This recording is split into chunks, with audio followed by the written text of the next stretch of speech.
think with the doctor. Yes, he's got it. Here he comes. Way rock the baby to sleep. Until morning. Ewing. Oh, wow.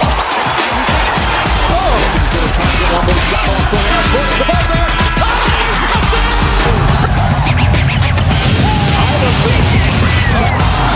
How about that?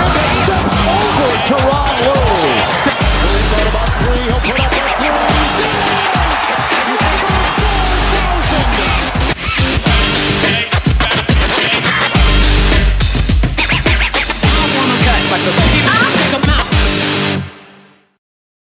Ladies and gentlemen, boys and girls, ages, Boom Broadcaster presents Three from Deep. I'm your host, Jason Calenzo. Welcome to the show, guys. Live on this trade spectacular here on the NBA trade deadline. It was an interesting trade deadline, too, so we're going to get into that. And I have been blessed to be joined by my man, Mr. Michael Davis. Mr. Davis, thank you very much for joining me here on this NBA special, man. It's an honor to be live here on Three from Deep, my first one, so I'm going to try not to mess it up here too much here. How you doing today, brother? Hey, I am doing fantastic. It's good to be here, Jason. I am incredibly impressed with all you've done with Three from Deep and going 3 times a week now. Now that the fantasy football season's concluding, Sideline Savants is in an off season right now. And I used to do a lot of these live streams with Out of Pocket. That's now turned into a morning show when there isn't an ice storm going on. But I rushed home from work today and excited to pop in the comments. And so anyone who's joining us, we like interacting with you. And Jason wanted to pop up this first comment by Jose. He told us on Instagram, if you're not following Boom Broadcasting on Instagram, he told us he got it. He was going to be notified and he wanted to come in here. So Jose and the rest of us watching, appreciate you guys. I do. Shout out Jose, man. That's my boy. So yeah, but thank you for being here. Thank you all for being here. It has been a crazy trade deadline. Lots of drama, we're waiting for the big one to hit, and we had some little ones, but the big bopper never hit. So I want to start off here getting into this Giannis thing, because that's what everybody was waiting for. They were waiting for Giannis Antetokounmpo to jump in here, and this was the trade that never was. He's staying put, according to sources. The Bucks are going to wait till the offseason. They're going to try to keep him. They're waiting for other teams to make bigger offers in the offseason. So it's just very, very interesting kind of how this all went down. And I want to get your take on it. But, man, if I was Giannis, I think I'd be pretty upset. And this is what I wanted to talk about this, because Giannis did everything right. He loves that city. He loves that franchise. He loves his fans. He didn't complain. He didn't get me out of here or else. He kind of said all the right things. He did a lot of this maneuvering that he wanted to get out of Milwaukee behind closed doors as much as you can in the NBA without being too loud. And for Milwaukee to kind of dangle him out there and get the entertaining offers and then nothing for really to happen, and they're going to wait till the offseason. I don't know. I feel bad for Giannis because I know he really wanted to get out of there. And he could have complained. He could have went the Jimmy Butler route, how he did in his exodus in Miami. He could have did what Trae Young, I can guarantee he saw how a lot of these NBA players are kind of demanding trades, telling teams where they want to go, and they end up trading them where they want to go, because that happened with Trae Young. That happened with Jimmy Butler, Jonathan Kuminga. Hey, get me out of here. James Harden. Hey, get me out of here. So what do you think, Mr. Davis? How do you think Giannis feels right now after all these other guys kind of demanded trades? He did things the right way and was cool with his team, but now they're going to kind of just let him sit and wait. He's injured. they may not really play him much this year because, of course, they don't want to hurt him more because then he won't be anything. So what are your thoughts on this? I'm a little disappointed in Milwaukee right now in the way they handle this.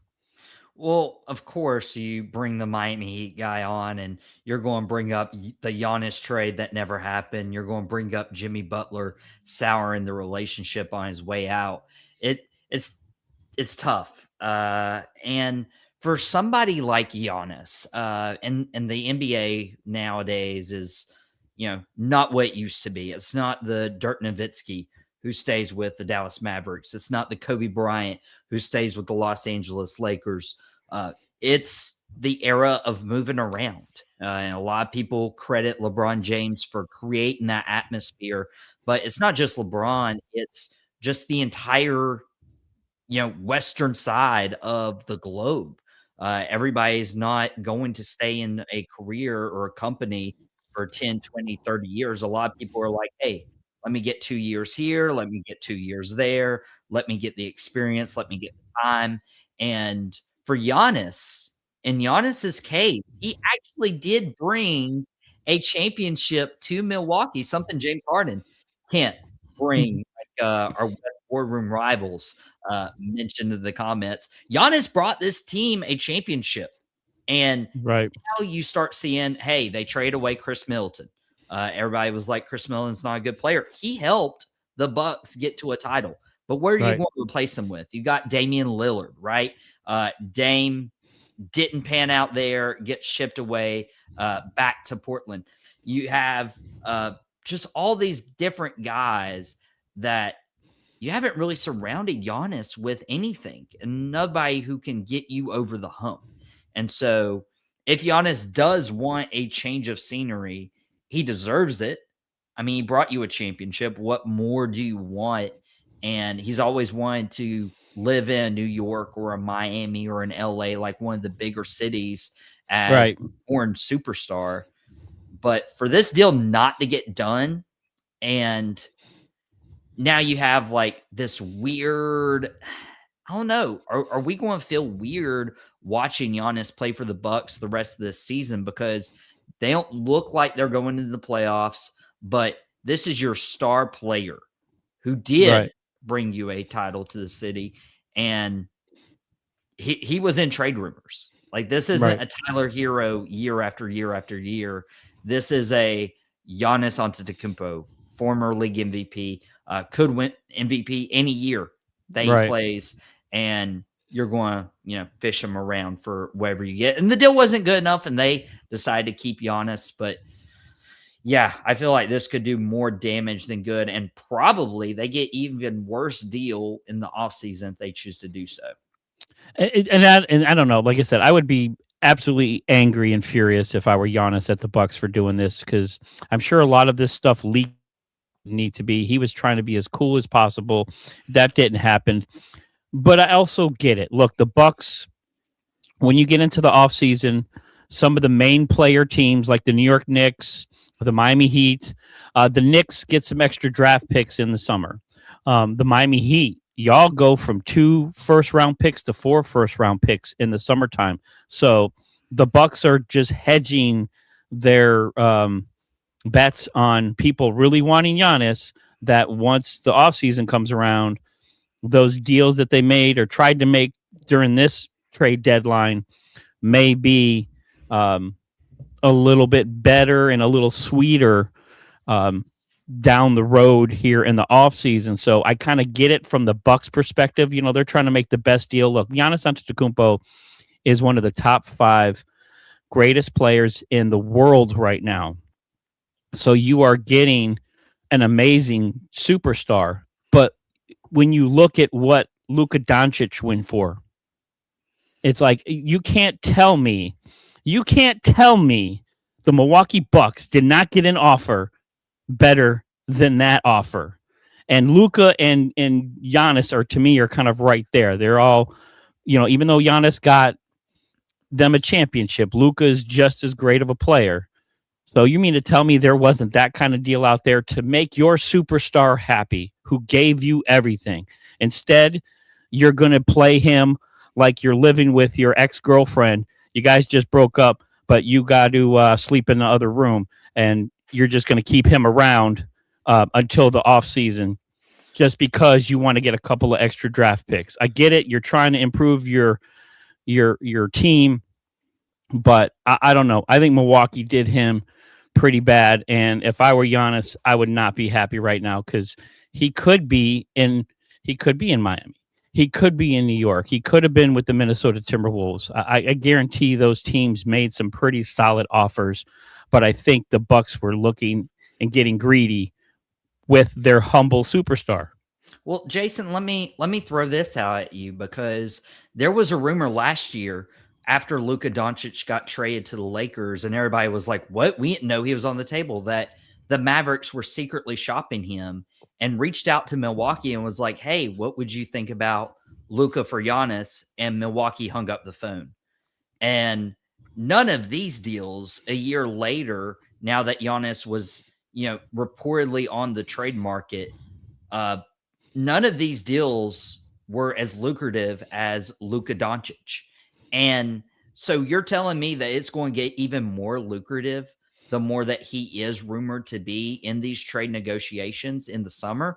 Right. I feel like Milwaukee, if they're trying to get a better deal with more draft picks, they did them a disservice, because you have 5 months till the offseason. And if in those 5 months, Giannis reports that he's unhappy, or he's like, hey, my calf really hurts, I'm going to stay out the rest of the year, then his trade value diminishes the more we get into this. I fully believe if the Miami Heat shipped Jimmy Butler off last August, they get a lot more for Jimmy Butler than when there were rumors about him being unhappy and wanting to move on from the Heat. Waiting to trade a superstar hurt Miami, and it's going to hurt Milwaukee, to where they're not going to get that Luka return they could have gotten last year. Right. And they're not going to get a Tyler Hero, a Khalil Ware, a Nikola Jovic, and several other players like they could have from Miami this year. The Warriors with the Jonathan Kuminga deal, whatever the Timberwolves were trying to ship off. Those were the three teams who were really pushing for Giannis. They're not going to get anything close now if they do move on from Giannis, because these headlines are going to be full with he wants out, and other teams around the league know that. Right. And we know he wants out. Like, it's quite, and it's so amazing. He's been so kind of quietly stating it, guys, I want to get out of here. Like, he's not boisterous about it. And that's what makes it frustrating, because he's doing things the right way. He's not being a petty superstar about this. He's actually been really cool. He loves Milwaukee. He wants them to get the best deal for him, but he wants to get the heck out. Like, he's really being cool about it, but like, you can only be so cool before, you realize, like, okay, this is a business and they're taking advantage of me. Like, now I got to be loud. Now I got to be ignorant about it. I got to stomp my feet. I got to make a big deal. I got to make posts on social media about you getting me out of here. That's the only way you're going to get me out of here. Like, and there's no way they didn't get a solid offer. Like, I know the Knicks deal, there was some Karl Anthony Towns packages. You mean me tell me Karl Anthony Towns and a nice package is not worth Giannis Antetokounmpo? I mean, I get the Luka thing, because I think they didn't believe, Luka really being available, and I think they knew that they wouldn't be able to re-sign Luka. So I think that would have been more of a little bit of a rental.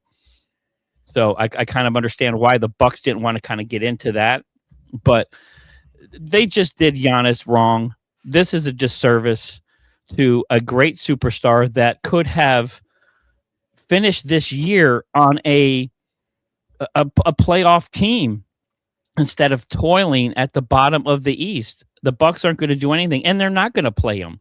Why would Giannis want to risk blowing out an Achilles or hurting himself and really risk this offseason? Why would he want to do that? Now you've just kind of ruined this season, so you've actually tanked essentially for this season. So just I'm very disappointed in how Milwaukee handled this.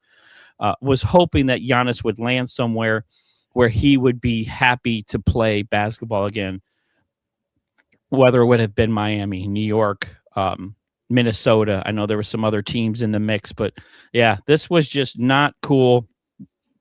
and very disappointed how it was handled all the way around.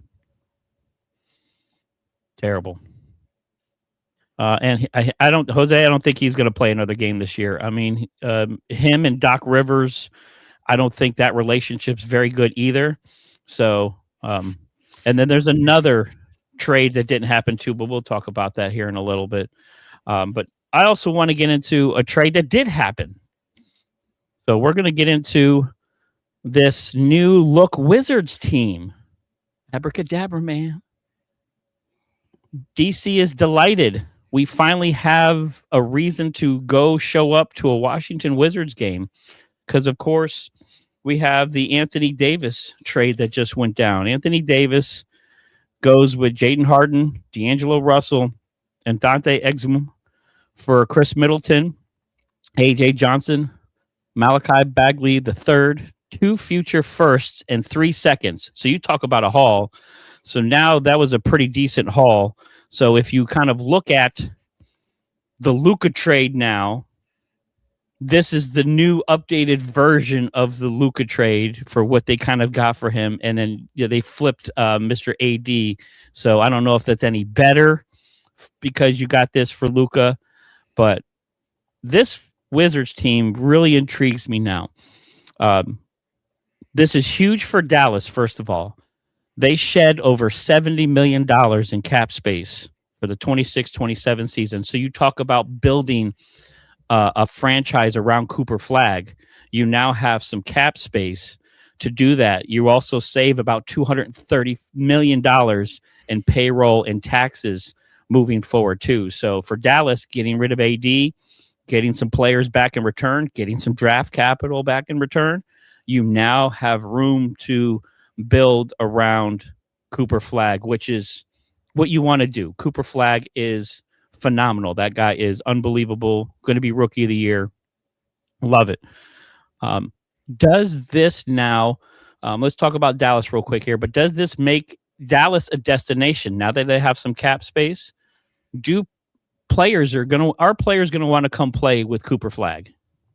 Well, I believe from the Dallas Mavericks perspective, there's a lot to digest with this. Obviously, moving off Luka Doncic to go get Anthony Davis, who is a win now, defense wins championships guy. Cooper Flag, Kyrie Irving, and Anthony Davis played one game together. It's crazy. Absolutely crazy. It's baffling to me how we never saw this trio. And instantly Dallas realized that they messed up when they traded Luka away, but even more messed up when they traded for Anthony Davis, who just can't stay healthy, and you can't rely on him if you're building a franchise around him. He's great in LA if he's going to be with LeBron, and you can piggyback off that. Right. But for Dallas, I don't know. I feel like the lottery could be rigged because I don't know if they get Cooper Flag. Oh, here we go. Oh, NBA lottery. Wait a minute. Lottery rig. All right. Just because the Knicks got Patrick Ewing in the first lottery and LeBron James went to the Cavaliers, he just happened to pick out the right ping pong ball. Here comes the rigged lottery. Hear me out. Kyrie Irving goes to Cleveland after LeBron leaves. The Pelicans get the number 1 pick after Anthony Davis leaves. And then you get the Mavs, who trade away Luka. Doesn't make sense. And I'm sure Adam Silver was like, hey, if you make this dumb move, we need ratings. No, you don't get a consolation. You don't get a consolation prize for doing a dumb move. I mean, come on. That's what happened. So I don't know if the Mavs get Cooper Flag without the Luka trade, especially they probably try pushing for the playoffs and trying to compete that way. But if you look at the overhaul, what they got for Luka and what they got for trading away Anthony Davis, it still doesn't compare to Luka Doncic and what he meant to that team. And you could hit on all 3 of those first round picks. I am worried about the 2030 Golden State first round pick that's protected because that's after Curry's prime. They Right. could be a lottery, and you never see that first-round pick. Marvin Bagley would have been great if he was a rookie, number 2 Right. overall in 2018. Chris Middleton would have been great if Giannis was leading the team. Chris Middleton, one of the better Robins of all time. But there's nothing there that gets me excited and wants me to go play for the Dallas Mavericks, except they do have Cooper Flag, and they do have $70 million in cap space. And some of the free agents that are there this time around is James Harden, who just got traded to Cleveland. Chris Middleton's a free agent, so they could not re-sign him and go after another player. Like, could Kristaps Porzingis return to Dallas? I don't know if he re-signs with Golden State. Isaiah Hartenstein from the Thunder. Do you go get an Andrew Wiggins to kind of be a veteran for Cooper Flag? But then you got some interesting ones like, I don't know, LeBron James, who's nearing the end of his career, could pass on the baton to Cooper Flag. And you have Trae Young, which would be just so poetic that the Mavs trade away Anthony Davis and then Trae Young goes and signs with the Mavs this offseason. That would be poetic. It'd be so poetic. Oh, yes, it would be great. But I don't think they're positioning themselves for a free agent. I think they're positioning themselves for a superstar like a Giannis to try to leverage his way out of his team. And then Dallas be like, hey, we have the cap space. We added a few more picks, and we can get it there. Shout out Mac Davis for watching. Appreciate you. But it's just interesting how things come around. And I'm glad Davis, I'm glad the Mavericks got away from Davis, because that's just a constant reminder of how stupid you were for trading away. So they needed to get him out of the building, because to have him standing there in street clothes was just such a painful reminder. So now you can just focus on Cooper Flag. You did at least get something for him. You got some draft capital. You can make some moves now. So at least you're not the dumpster fire that we kind of thought you were going to become. So there's at least some hope left in Dallas, and hope is very powerful. But now there's some hope in DC.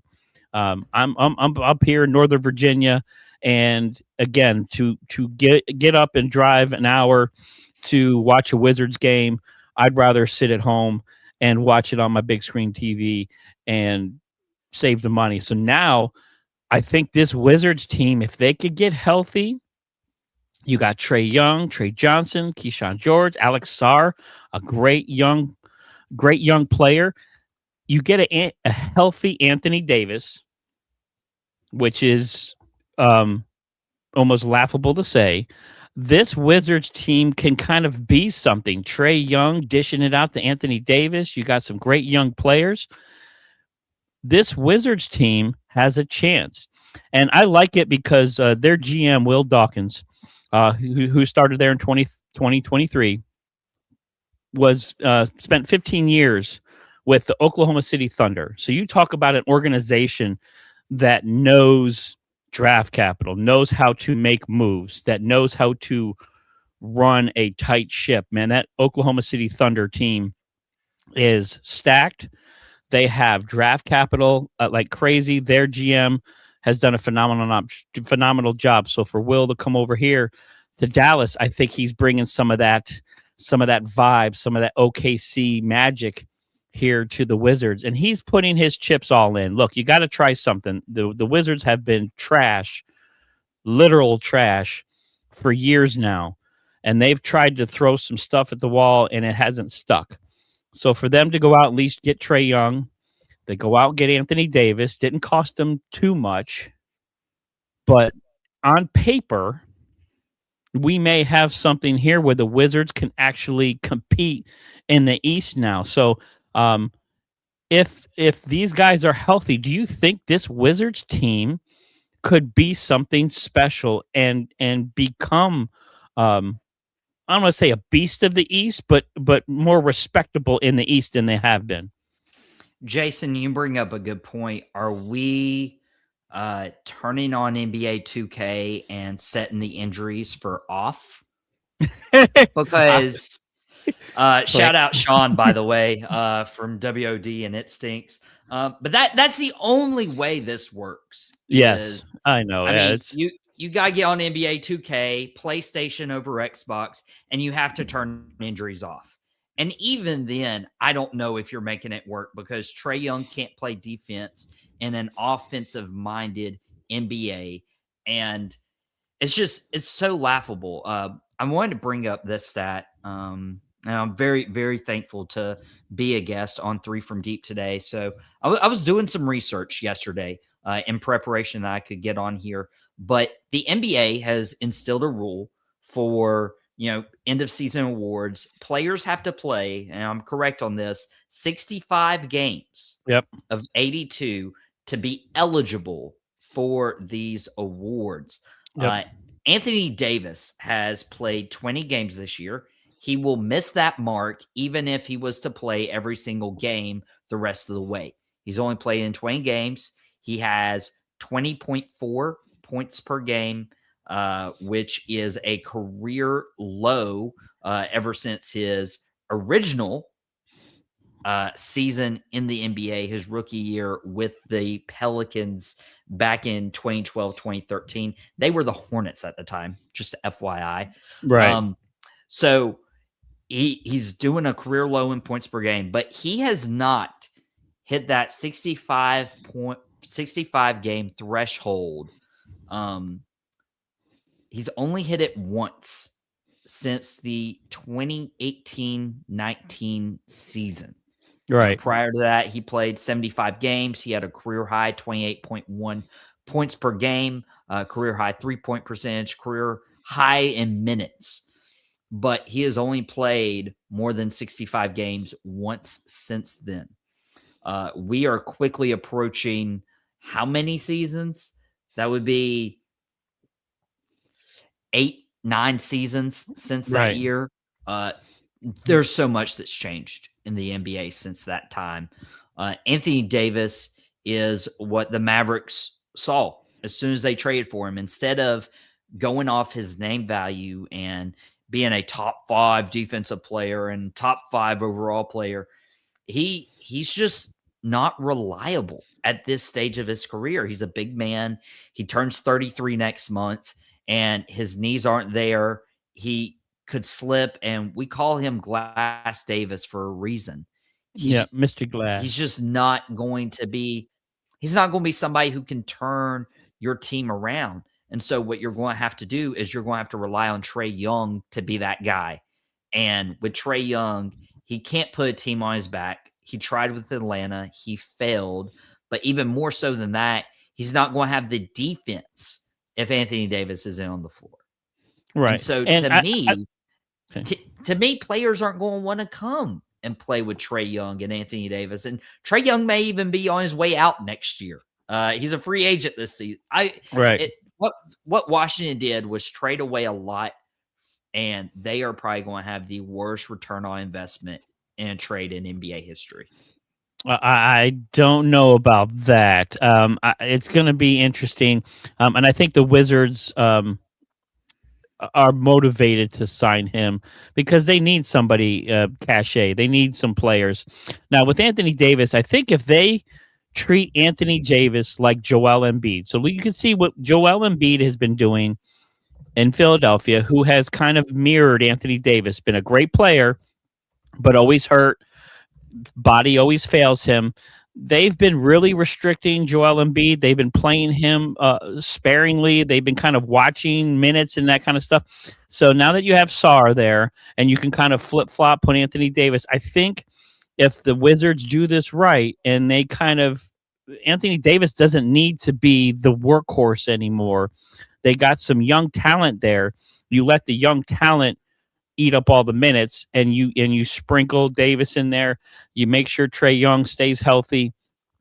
You try to do some other moves. I think they have a chance to do something special here. They can be kind of like this is the DC process instead of the 76ers process.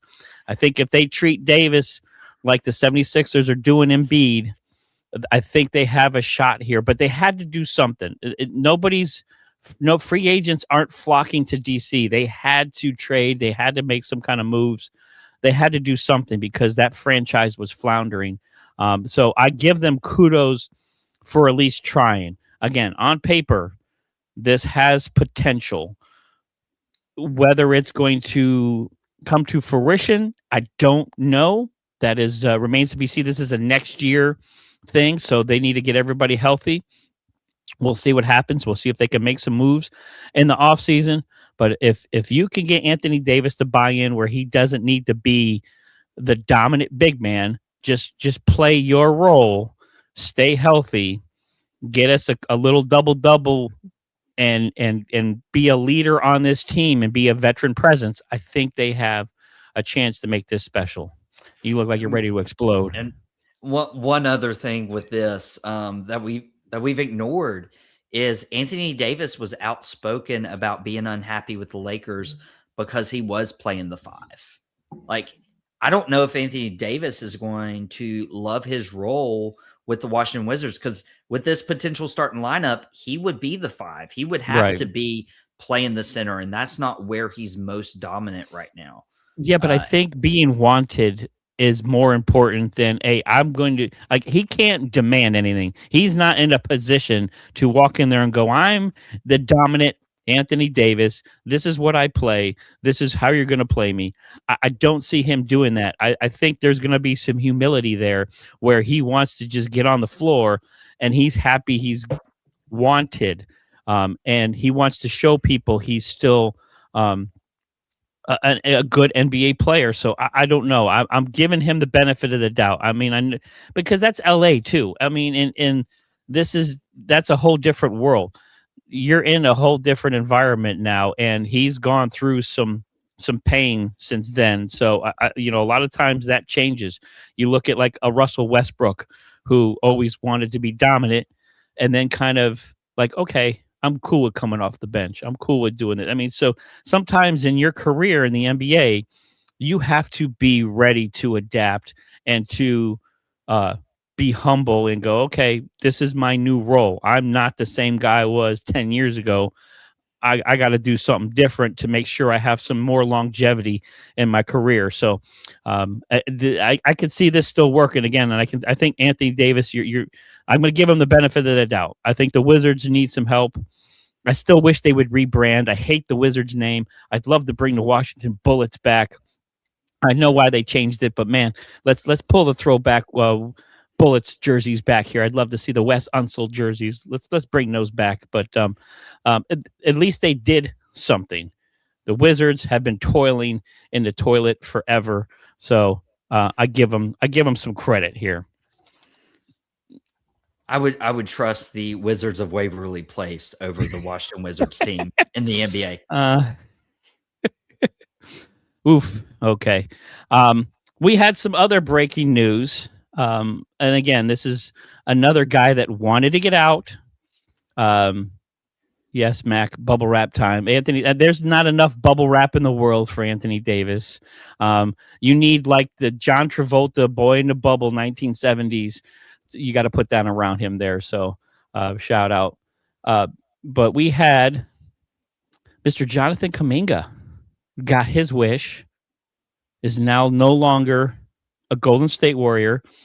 This is another trade that I am just baffled by. But we had Kuminga and Buddy Hield, my buddy. I mean, my Buddy Hield, man. I love the interactions between him and Steph Curry. I'm going to miss that. But Kuminga and Buddy Hield to the Hawks for one Kristaps Porzingis. And my man Kendrick Perkins, I was watching the trade deadline special today. He had me cracking up, man. He said if AD is called street clothes, then Kristaps Porzingis is pajamas. So because he's always hurt. That had me rolling. So Kristaps, aka pajamas, I love it. Shout out Perks. That's some great stuff there. But I hate this trade. I don't know what Golden State is doing. You give up young talent, and again, it's kind of your fault because you didn't develop him the way he should have been. You didn't really handle him the way he should have been handled. So you created a mess, but you trade him away in Buddy Hield for an injury-prone player like Kristaps Porzingis. That's what you get. Your team right now is old and hurt. Steph Curry, 37.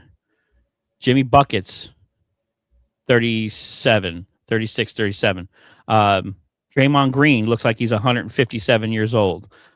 You needed to get like youth and some talent back, and you trade away your biggest bargaining chip for an injury-prone player that really just plays very sparingly. I mean, again, they had me cracking up. They forgot Kristaps was even in the league.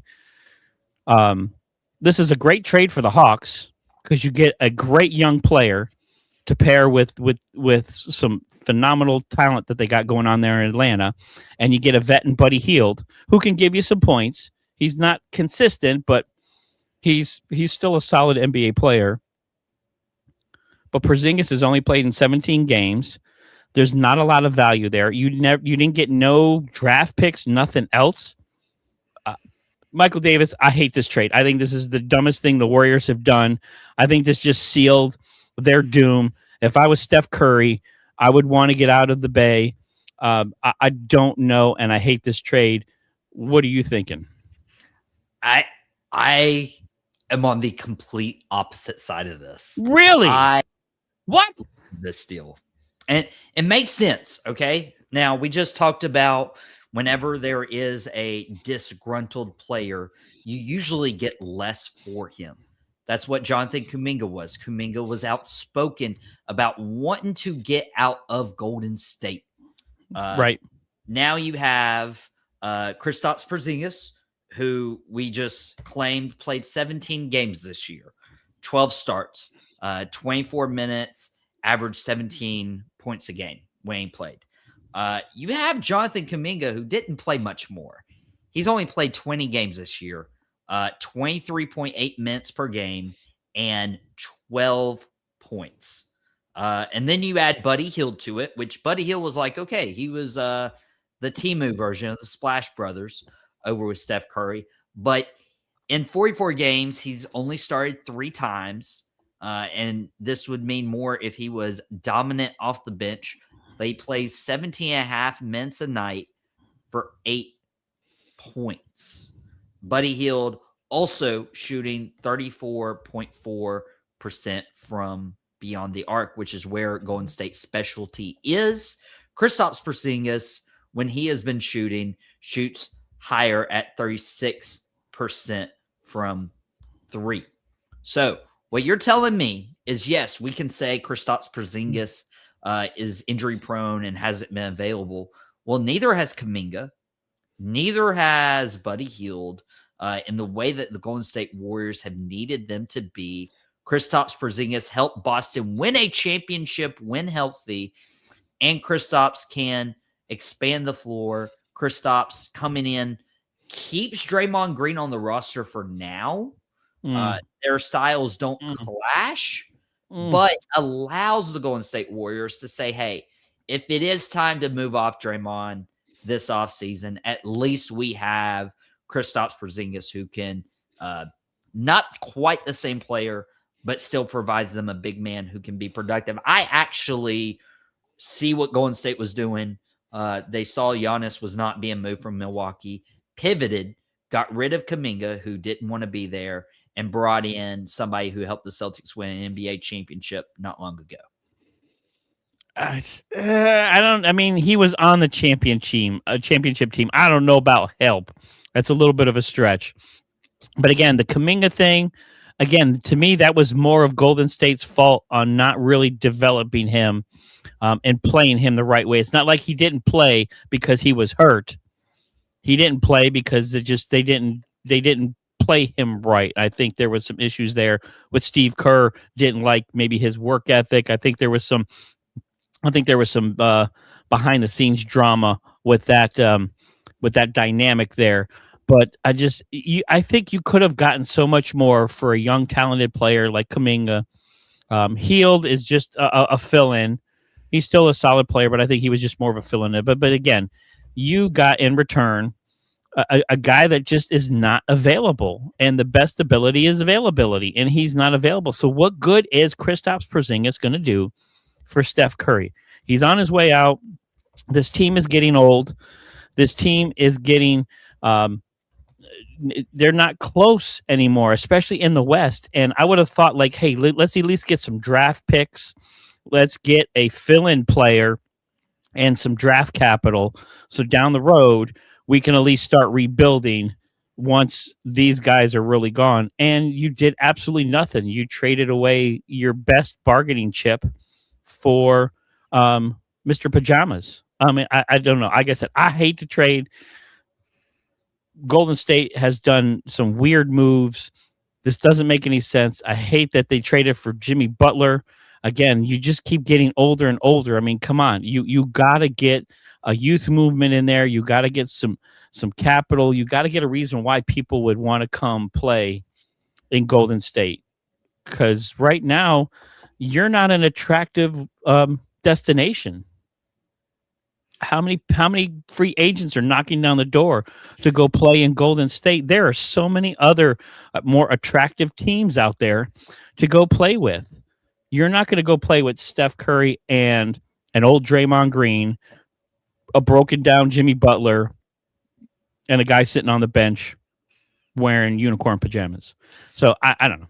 Hey, to be fair, Giannis did have Golden State on his list. I feel like stars still want to go play for Golden State. So I'll be on. I feel like this. I think that was more of a deal. I'm being a friend. But again, if you would have put Giannis with Steph Curry, yes, then you got something, because then people will want to come play with you, because now you've got the greatest shooter God ever created and one of the top 5 players in the world. So yeah, you just instantly became a destination. But now you've traded Kuminga away. So getting Giannis is dead now. You have no other real capital that you're going to be able to trade in the offseason to the Milwaukee Bucks to get Giannis Antetokounmpo. So you've essentially eliminated yourself completely from that race, because who wants Jimmy Butler? He's not going to be healthy. I don't think he's going to be ready till maybe Christmas next year. Porzingis is again, not how many more teams is this got to be on? He's like the, another James Harden. Let's just put him on another team. Next year he'll be traded again. This guy gets traded too. He's one of those just, he's like Dennis Schroeder. I think he's going to be on 12, 15 teams by when it's all said and done. So, I mean, how good are you when you're nothing but trade bait? So I don't know.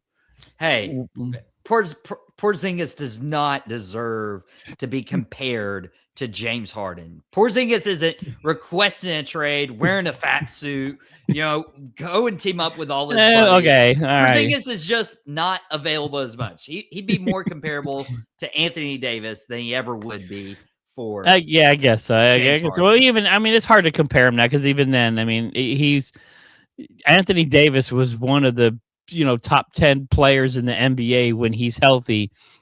When Kristaps Porzingis is healthy, he's not a top 10 player. So, I look at it that way. But all right, let's jump here. I want to get into another trade that never happened, which I really thought after this trade went down, I thought it was going to happen. But Ja Morant, still a Memphis Grizzly. It looks like Memphis didn't get enough serious offers for the superstar, because his off-court issues, his on-court issues, the drama that comes with Ja. I would have thought somebody would have taken a chance on it, but it looks like nobody did. But I was shocked by this trade when the Grizz sent Jaren Jackson Jr., a defensive and rebound stud, to the Utah Jazz. Jaren Jackson Jr., Jock Landale, Jock Conchar, and Vince Williams Jr. coming to the Jazz. Walter Clayton Jr., a nice little guard that I think is going to take Ja's spot. Kyle Anderson, Taylor Hendricks, Georges Niang, and 3 future first round picks. That's a heck of a haul. So the Grizz got some good value in return, but the Jazz all in on this, making some noise. I think they're tired of being in the basement in the West. This is kind of like the Wizards West. You got the Wizards made some moves to really improve themselves. The Jazz did the same because they were tired of being in the basement. But now you have Lauren Marketing, Ace Bailey, Keontae George, Walker Kessler, Yusef Nurkic, Isaiah Collier. Now you throw Jaren Jackson Jr. in there. This Jazz team just became interesting. They did get Lonzo Ball, but I think they're going to end up waiving him to get rid of the contract. He's another one of those just trade fodder. But does this trade make sense and the Grizzlies still holding on to Ja? I want to touch on Ja real quick, because when I did see this Jaren Jackson move, I thought the same as you. Memphis is cutting bait. It would have made sense because the Memphis Grizzlies are 20-29. As of right now, they would miss the play-in. They're the 11th seed. And this is where we've seen teams like the Atlanta Hawks and the Dallas Mavericks claim the number 1 pick in the NBA draft. And Memphis could benefit from a Boozer from Duke or the kid from BYU. Either one of those guys could help turn around the Memphis Grizzlies. Boozer, obviously, a professional with his dad, being a NBA great. And then the kid from BYU, I think, is the guy who could turn around a franchise. But I'm sure Hoops and Helmets with Carson and Aaron can dive more into that. But to get rid of your defensive player of the year, who actually hasn't caused any issues. Exactly. And is probably your best player. I would put him above Ja Morant just because of everything Jaren Jackson can do. That I agree with. And then you ship him off to Utah, who is actually worse than you right now in the Western Conference. They are a 13 seed out in the West. They've lost 8 of their last 10. They're not that good. So for Utah to make that deal, I'm like, okay, Utah's probably setting up for the future. I don't know what that future looks like. There's not much going on in Utah besides going after a defensive player of the year caliber player like Jaren Jackson. But the Ja Morant thing, I'm surprised that Jaren Jackson, but I'm more surprised that Ja Morant was not moved. But it's probably because teams were not willing to look past what he was. And maybe the Grizzlies are overvaluing Ja Morant, while some are like, hey, why'd Jaren Jackson get so many of those draft picks and Luka got traded for 1 and Trae Young didn't get traded for any? Like, exactly.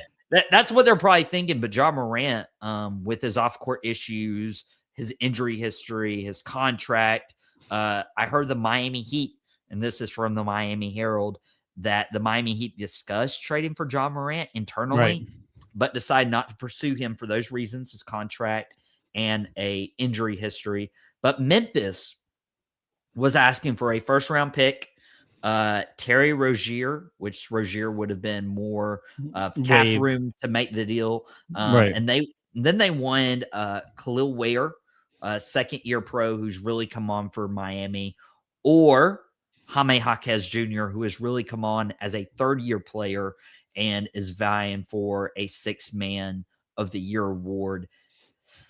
The Heat were like, no thanks. And if you look at that, they were probably willing to deal Jaquez or Ware or a first-round pick or both, and maybe even more for Giannis. But a player like Ja Morant wouldn't have made the cut. But honestly, if Miami had offered that for Jaren Jackson, we were able to get that for him, I would have been tickled to death because that'd have been amazing.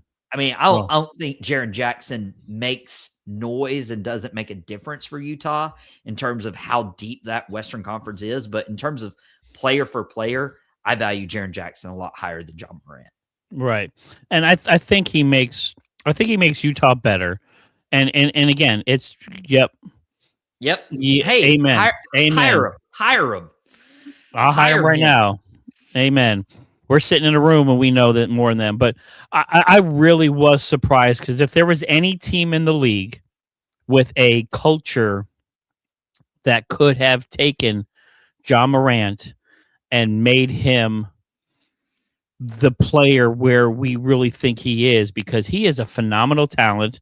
He is a lot of fun to watch. He scores the basketball, and more importantly, he puts butts in seats. And nowadays, you want some cachet. You want people to show up at the arena. You want people to watch you on TV. You want those marquee matchups on Friday night and Saturday night. You want to be on national television. John Morant moves that needle. Mm-hmm. And why you pay a lot for him, because it's a double-edged sword. If he doesn't pan out, and in turn falls into the Miami nightlife and becomes the old Ja, you spent a lot of money, and he's owed a boatload of money the next couple of years. I don't know if you want to leverage your future on him. But if there was any team in the league, I think that could have got him, Pat Riley, Coach Spo, I think could have really done something special with him. But I am very shocked the Grizzlies did not make a move on him, because I think they could have shed some more draft capital. You traded away your best player. So to me, when you trade away your best player, you're either tanking to get the best draft picks you can get, or you're shedding shedding salary, huge salary dump. So I would think any kind of reasonable offer for Ja, you would have made a move on it, because you need to get out from under that contract. You need to separate. You need a divorce from him. You're already showing that hey, this is a complete gut job rebuild. We're getting rid of Jaren Jackson Jr., who is by far our best player. We're sending him to Utah. For the Grizzlies not to do this deal is very curious, and I wonder how Ja's going to respond to that. Is he going to turn around and go, okay, they tried to trade me away. They couldn't get nothing for me. They traded away our best player. I'm going to be now on a team that is going to toil at the bottom. Am I going to give you 110%? Or am I just going to, I got another injury? No, so it's like, what Ja are we going to get moving forward now? Well, can I throw something at you, because I don't know if we'll get Ja Morant like we should have. I mean, Ja Morant was pick number 2 in that infamous draft class. Now he went number 2 to Memphis. Zion Williamson went number 1 to the Pelicans. Somebody else who hasn't had a history of staying healthy, probably hasn't. Another one I'm surprised that didn't get traded in this trade deadline. Yeah, hasn't taken his health as serious as he probably should have. But Ja Morant was rumored potentially for Miami. The Pelicans could have done something crazy and teamed Ja Morant and Zion Williamson together if you still wanted to, keep Zion around for a little bit, because when he is on the court, he is very productive. I don't know, as a Heat fan, if I would have done Nikola Jovic and his $16 million salary, Terry Rozier, and maybe a protected first-round pick. Right. Or if I'm the Pelicans and I'm like, hey, Jose Alvarado, who I believe just went to the Knicks. Yes. Jose Alvarado. I love that. I love that. We'll talk about that here in a second, but I love that pick. But Jose Alvarado in a first. Like, I feel like those would have been the 2 most lucrative deals Memphis could have gotten. And maybe they overvalue Ja Morant, but everybody's like, hands off. I do not want to touch that grenade. Well, from what I was hearing and was reading about, a lot of teams were asking for Ja Morant and a pick. Like they didn't want to give up draft capital for Ja Morant. They wanted Memphis to package Ja Morant and picks, because if we're going to take a chance and we're going to take all that salary, we need some future picks too. So I think that's why this deal really never got done, because the salary is one thing, but as the Grizzlies are like, okay, I'm going to give you John Morant, and I got to give you some first and some second round picks for you to take my guy. I mean, that's just so I can see why they didn't do it, because that would have been a bad business deal. But just very surprised of what the Grizzlies were doing when this trade went down with Utah. That trade wasn't far behind it. So for it to not come, I'm going to be really, really interested in seeing what the Jazz do with this, because again, good team. I don't think they can compete in the West, but they can be better. At least they won't be in the basement of the West. There may be a couple more pieces here and there, and they can maybe get something going, because the Jazz haven't been any good since D. Mitch and Rudy Gobert left. John Stockton and Karl Malone ain't walking through that door, so they needed to do something. They've been at the bottom for a long time in a bad franchise, so at least making moves. Let me ask you this with Utah real quick, because they're 13th in the conference, and there's not much looking out there. I know they just made the deal for Jaren Jackson Jr., which I believe is their best big man they have on the roster, probably instantly Utah's best player, but they are pretty heavy at big man, more than a lot of other teams in the NBA, like Lauri Markkanen, Kyle Filipowski, Yusuf Nurkic, Walker Kessler still there. Right. And I feel like I'm even forgetting somebody, just because of how they've really invested with those types of players. And I know we had a really good assist night for Isaiah Collier. What was it, like 22? Oh yeah, 2022 against Indiana. Very good in overtime action. 48 minutes, 17 points, 22 assists. That's right, and 3 steals against the Pacers the other night. Do you see Utah trying to leverage somebody like a Lauri Markkanen, who's been on the trade rumor a few years, or Walker Kessler, to try to get somebody who can play wing for this team? Is that how they're trying to build this? That's what it looks like. But, in the West, you have to be tall. You have to have big men. I mean, look at what you're competing with. You've got the alien, in San Antonio. You got Chet. You've got the Rockets, Alfred Sengun, who again, I don't know why he's not an all-star. That blew my mind. And guys, go look at the last episode I did about the all-star game, how he didn't get picked to be an all-star. Is crazy. But I think he may end up going in if Karl Anthony Towns doesn't play. But I can see them doing some more moves. I'm surprised they did not move Markkanen in this trade deadline, but I can see him being a big piece in the offseason.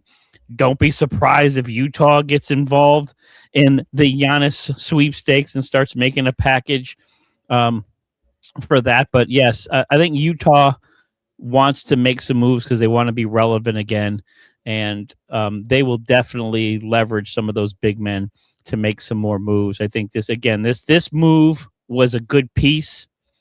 They've got some good young talent.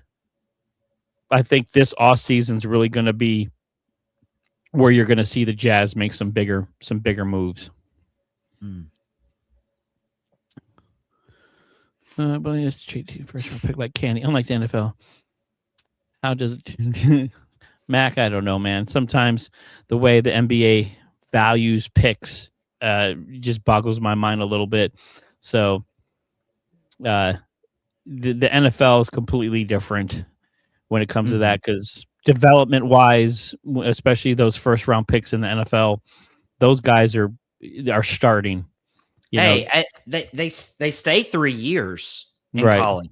It may be 3 different teams now, but at least they stay and get the development. But in the NBA, these draft picks are a top 5 or top 10 pick. You may go to the G League. You may be a bench guy. So just development wise, you're not. There's very few guys that start right out the gate, as opposed to in the NFL. But this is going to be interesting to see. But the Jazz made some moves, and made some noise. There was a few other teams, especially in the West, like the T-Wolves, did a little bit of a trade with the Bulls. Ayo Dosunmu and Julian Phillips for Rob Dillman, Leonard Miller, and 4 second-round picks. But again, they give second-round picks in the NBA. They just hand those out like Werther's candies. So that was one of the teams, rumored into the Giannis sweepstakes. This is a little bit of a trade for them. He averages about 15 points a game, nice little guard. But I don't think this moves the needle for the Wolves. So I don't know what this was for the Wolves. I'm really surprised they didn't make more moves, especially as right now, as deep as the West is, trying to get through there. You're trying to compete with the Nuggets. You're trying to compete with the Rockets. You're trying to compete with the Spurs. I think they needed to make a little bit of a bigger splash, but T-Wolves at least making a move. So lots of interesting trades out there, guys, to get into. But we also had the trade earlier this week. Another guy demanding a trade. All of a sudden, we had Mr. James Harden leaving the Clippers. Now, you talk about a dumpster fire. The Los Angeles Clippers, they literally got rid of everybody. But poor Kawhi Leonard. Kawhi Leonard is like standing in the middle of the court looking around. Like they just got rid of everybody. All my team is gone. They got rid of Mr. Harden. They got Darius Garland, and a second-round pick. So they got younger. Garland, hurt, but I think he has potential. They get out from underneath James Harden's future cap space. The salaries kind of evened out for this year, but long-term wise, they save some cap space. But then, of course, the Clippers turn around and traded away their all-defensive center, Zubac, to Indiana, which is a great pickup for them. Also got Kobe Brown in the deal. They got Benedict Mathurin, Isaiah Jackson, a future second, 2 firsts, and an unprotected 2029 first, which is phenomenal. So you put Zubac there. They got rid of, Miles Turner left last year. So now you'll have him. Halliburton comes back next year. So Indiana making some moves for the future, which is great. But the Clippers, this is like, I give up. You only got Kawhi left, and then that's about it. But this James Harden trade going to Cleveland, again, I don't like it. Cleveland, you have Donovan Mitchell, who is having a phenomenal season. Now you're putting him and pairing him with somebody that is a complete ball hog, and you're playing in the East where you need to play defense with the Pistons, the Celtics, the Knicks, 76ers. You got to play defense in the East. This is not run and gun. You better play some D. And James Harden doesn't know how to spell defense. And I saw this tweet here where Donovan Mitchell was having a little fun. I told the office I wanted James. I meant LeBron James, not James Harden, which I really thought LeBron James had a chance to come, but I think that's next year. But what are your thoughts on this dynamic backcourt? I mean, on paper, man, you talk about 2 guys that can score the rock with Mitchell and Harden. That's going to be very, very interesting to see. But do you think those 2 games are going to be able to mesh and play well together? This is another one of those let's play NBA 2K or let's play fantasy basketball, because I have both Donovan Mitchell and James Harden on my fantasy basketball team, and they work great for me.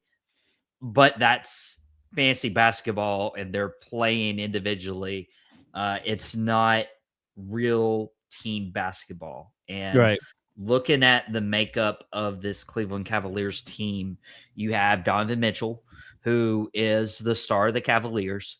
You have James Harden coming in as he's always been an ISO guy. He's always wanted the ball in his hands. He even went from being a 6-man off the bench to being the starting shooting guard to now he only wants to play point because he starts with the ball in his hands.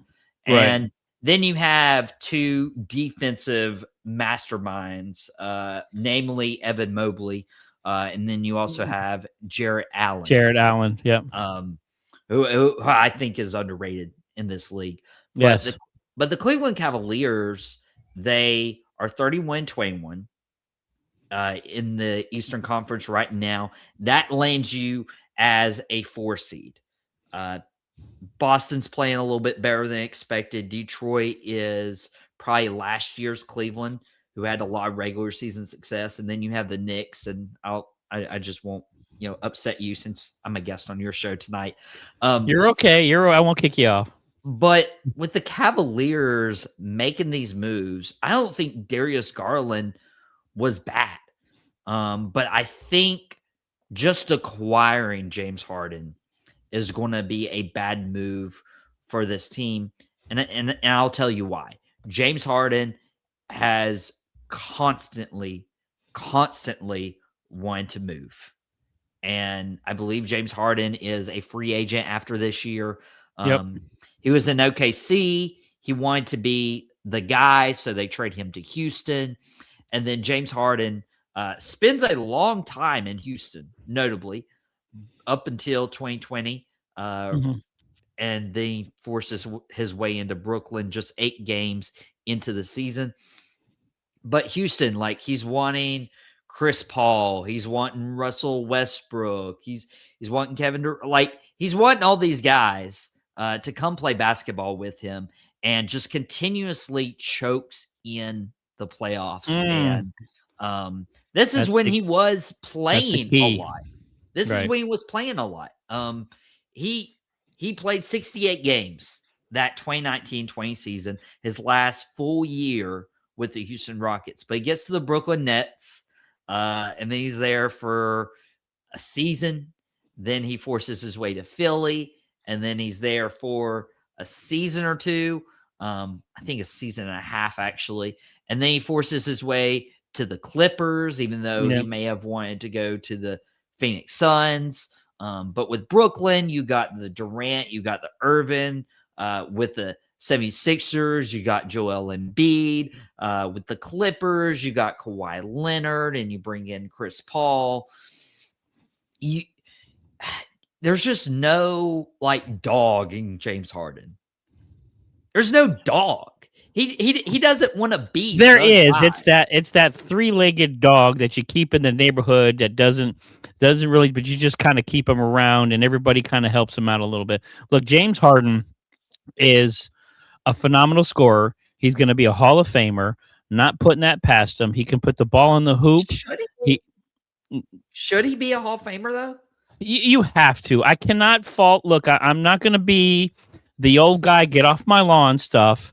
This modern PlayStation NBA today, where he's easy to score points. You look at him. You look at Kevin Durant. You look at these guys that pad the stat sheets. James Harden, I don't think he's a first ballot, but I think he does get in the Hall of Fame. He's one of the most prolific scorers in NBA history, period. I mean, you can't put it past him. But he constantly chokes in the playoffs. He disappears when the lights are the brightest and everybody's watching him and the ball is in his hands. And then he for some reason, freezes. He forgets how to play basketball. He plays this ISO ball and ends up just chucking up shots. He goes 0 for 12, 1 for 2, 1 for 13, et cetera, et cetera. The Cleveland Cavaliers needed not just somebody that can score the ball, but someone they can count on in the playoffs. They have had early exits the last 2 years after having phenomenal regular seasons. They can win in the regular season. They were 4th in the East. They were doing just fine without James Harden on that team. Yes, you add him. Yes, you're going to get some points. But how many points is he going to take from Garland playing this ISO ball? How many points is he going to give up because he does not play any defense? And when the lights are the brightest in the Eastern Finals, is he going to show up, or you're just going to get the same James Harden? Because history repeats itself, and he has proven that he is unreliable in the playoffs. And Cleveland, maybe next year, maybe LeBron James finish his career number 24, his 24th year in Cleveland. He comes full circle, the LeBron James full circle. He can do the farewell tour in Cleveland next year. I really believe that's going to happen, as he's a free agent this year. But then you have LeBron James, and he can come play with James Harden and D. Mitch and the rest of the boys, Jared Allen and them, and Mobley. But this year, I just don't think the Cleveland Cavaliers have made themselves better. The Knicks, the Celtics, the Detroit Pistons, these teams are playing well, and they are defensively stout. James Harden is not going to help with any of that. And Jason, you bring up a good point. If the Clippers had instead dealt Kawhi Leonard, I would have felt a lot better about this deal. Yes. For the Cavaliers, because Kawhi's not going to take away shots from Donovan Mitchell. Not to say Donovan Mitchell's not a ball hog, but James Harden is. And Kawhi Leonard would play defense for the Cleveland Cavaliers. I don't think James Harden is going to do that. And for me, yes, you have the defense with Mobley, you have the defense with Allen, but you need defense with your guards as well. And to me, I feel like the Cavaliers have taken a step back. You were 1 seed, you got bounced in the playoffs, so what? But you come back and you're still a top 4 team in the East. Jason Tatum tears his Achilles. Celtics are still doing good. Pacers went to the NBA Finals last year without Tyrese Halliburton. They're not getting close to there. This is a very winnable conference, and you get rid of Darius Garland to bring in James Harden, who is not going to help your team. And I feel like the Clippers were like, hey, let's get the name value. We're in LA. We need to be the big brother to the Lakers. Lakers have LeBron and Luka, so we're going to bring in James Harden and Kawhi Leonard and Chris Paul. And the Clippers quickly realized that's not going to work. Nope. That's not going to work for this team, even though they're in the play-in tournament. So they're like, hey, instead of trying to acquire players to help us get that extra edge, they're like, we need to sell stock while we can. James Harden refuses to say he asked for a trade. I doubt that because of the track record. That's like the boy who cried wolf in that sense. Full on. And he'll be gone by this time next year. James Harden will do the same thing. He'll go James Harden maybe to the Dallas Mavericks. James Harden maybe to the Washington Wizards. But that's what he does. This is his shtick. This is his thing. I'm just going to jump from team to team every year and hope that I can get on somebody's coattails and make it through the playoffs. But it's not going to happen. Cleveland, you got older because there's 10 years. Garland was 26, Harden 36. I mean, Harden scores more points. He's averaging, about 10 more points than Garland is. But what did you give up? You're not gaining anything. Because those points aren't going to matter because defensively, Harden's going to get shut down. He's not accustomed to playing defensive basketball in the Eastern Conference during the playoffs where Detroit's going to hit you in the mouth. The Celtics just got better. They're going to hit you in the mouth. The Knicks, even Philly with a healthy Joel Embiid, they play defense. You're not going to be able to score those points. So his 25 points that he averages a game, he's not going to get that in the playoffs.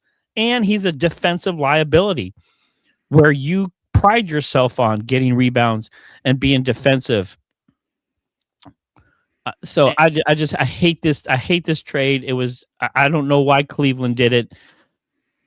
I mean, you're swapping money, but you're not going to sign Harden to any kind of long-term extension because he's just not worth it, because you're going to have to trade him away. And if you sign him to a really big extension, it's going to be harder to trade him because he's going to be older and he's going to want out. And I think he's going to end up supposedly him and D Mitch have talked, and that backcourt may work and they may be able to work together. I don't see that happening. I think this is going to be an absolute fiasco for Cleveland. And I don't know. I just hate this. I hate this trade. It's terrible. James Harden, I don't like it. I mean, I can see why he wanted out of LA, but I thought this was a bad move for Cleveland. It did make them worse. Terrible. And I think for Donovan Mitchell's perspective too, I don't feel like he believes that James Harden's going to help his team. I feel like Donovan Mitchell has a pulse on. I mean, if we have a pulse on it here at Boom Broadcasting, which you guys can subscribe and get more great content, 3 from Deep 3 times a week, and several different shows. If you're into basketball, football, wrestling, baseball, TV review, we have it all. But if we understand that, then Donovan Mitchell definitely understands that. And if you're excited about a trade that your team makes, you're not going to go on Twitter and say, when I said James, I meant LeBron, not James Harden. And I thought that was that's already starting on the wrong foot. That's already starting. It almost looks like AI generated. I almost feel like I need to check the validity of this. But who knows? I mean, I could see it being a joke, but I mean, again, terrible trade. Cleveland. I mean, actually, it's a great trade. As a New York Knicks fan trying to get through to the Eastern Conference Finals, that's great, Cleveland. Please get a guy that cannot play defense and that folds in the playoffs. I appreciate that. I hope we see you at some point in time soon. So, but let's jump in here. We had some other trades go down. Phoenix got themselves Cole Anthony and Amir Coffey. There was a 3-team trade. Milwaukee, Nigel Harris-Davis, Ousmane Dieng, and Chicago got Nick Richards. So we had a little bit of a trade there. Suns playing well in the West. I really like what they're doing. Cole Anthony played most of his career in Orlando, so he's bringing some points. He's got averages about 12 points a game, so he's bringing something to the Phoenix Suns because they definitely needed to get something else going there. Get Devin Booker a little bit of help. They need to get some scoring there to get up in the West. But let's jump here into my New York Knicks.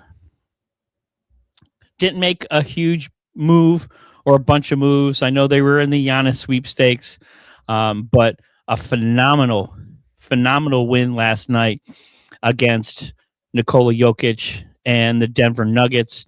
Double overtime win, 134-127. That was a heck of a game. If you guys have watched that, Nikola Jokic in the Garden, Jalen Brunson, 40 banger. I love it. If he's not up for MVP considerations, you guys are crazy. My Knicks 8-game winning streak ever since the players-only meeting from Mr. Jalen Brunson. The Knicks have been on a great winning streak here, which they have to because right now the Boston Celtics are right there nipping at our heels, tied with us for second. But they go out and get Jose Alvarado from the Pelicans, who they've been kind of eyeballing all season to get him some help. I think this is going to definitely help there because Miles McBride is going to be out for a considerable amount of time. So they definitely needed to get another scorer in there. And this kid is going to light up the Garden. Brooklyn native. He's got the Puerto Rican family behind him. So Puerto Rico, shout out my man Jose. But he is going to be loved in New York. The Boricuas are going to come out in full effect and support him. So I think he is a great pickup. And I love that the Knicks didn't have to force anything. They didn't go out and make any stupid moves. That really, I was really concerned about that. Like, let's just make a move to make a move. They didn't do that. They went out and filled the need. We're happy with what we got. Karl Anthony Towns playing a lot better. I think since he got kind of called out for his soft play, got a little bang up in the eye there. They stitched him up. He was back out in the game. So shout out Karl Anthony Towns playing with some heart. So my New York Knicks playing well in the East. Can this team compete, not just for the Eastern Conference championship, but can they compete for a finals? Can this team win the chip? I got to put it out there. Jason, you invited me on your show, and why are you? I'm trying to play nice, but you're you're giving me the full permission. I like a little like gruff. We got to have a little combative stuff here, so I got to throw that out there. Nah. First about Jose Alvarado, I really like this pickup for the New York Knicks. The Knicks, again, you mentioned Alvarado being a Brooklyn guy, and his character, his personality fits New York really big well. Time. He's a very feisty player. I think this was a really good trade for the Knicks. They didn't have to give up too much for Jose Alvarado. But in addition to that, the Knicks lost something when Dante DiVincenzo left. Right. You could tell. And of course, that's the Villanova Knick roots. And they just had a lot of chemistry. But DiVincenzo was beloved because of all the extra stuff he did. Right. And I still believe that for a team to be successful, you need a guy who is going to hit the floor and sometimes hit the other player in the face. Right. And that is exactly what Jose Alvarado does, for better or worse. He'll get suspended a game or two, of course, but his stats aren't going to jump out at you.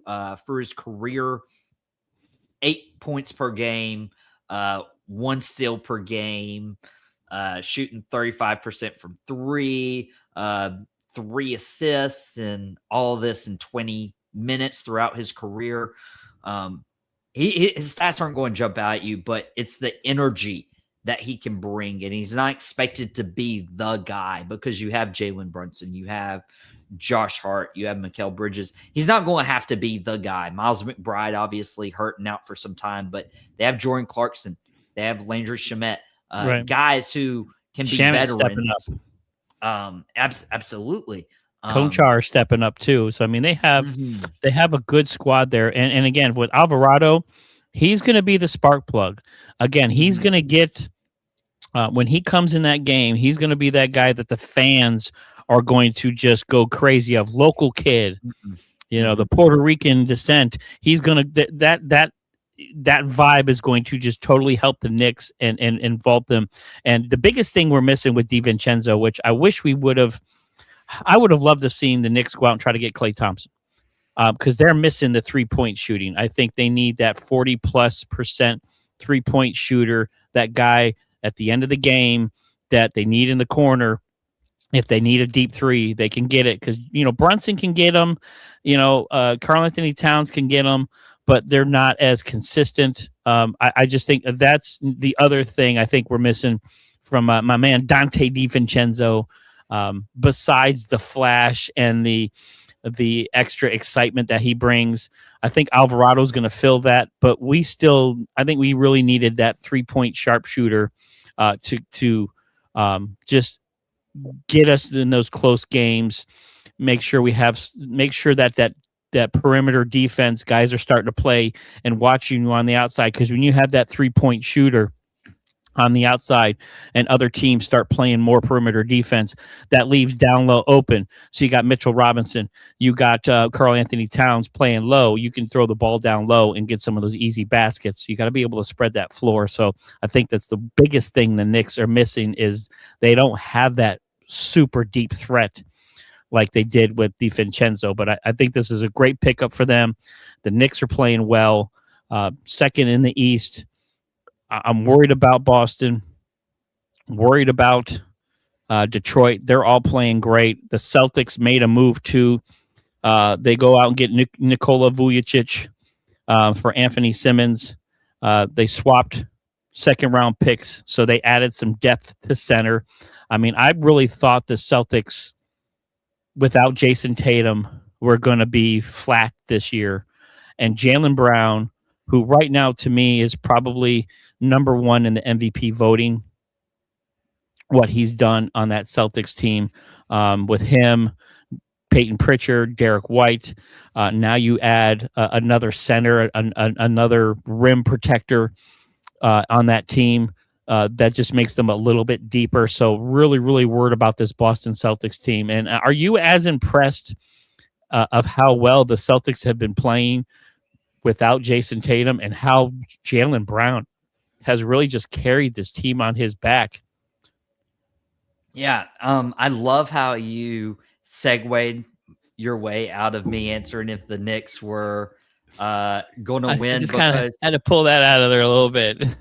because you segued perfectly into my pick to win it all. Really?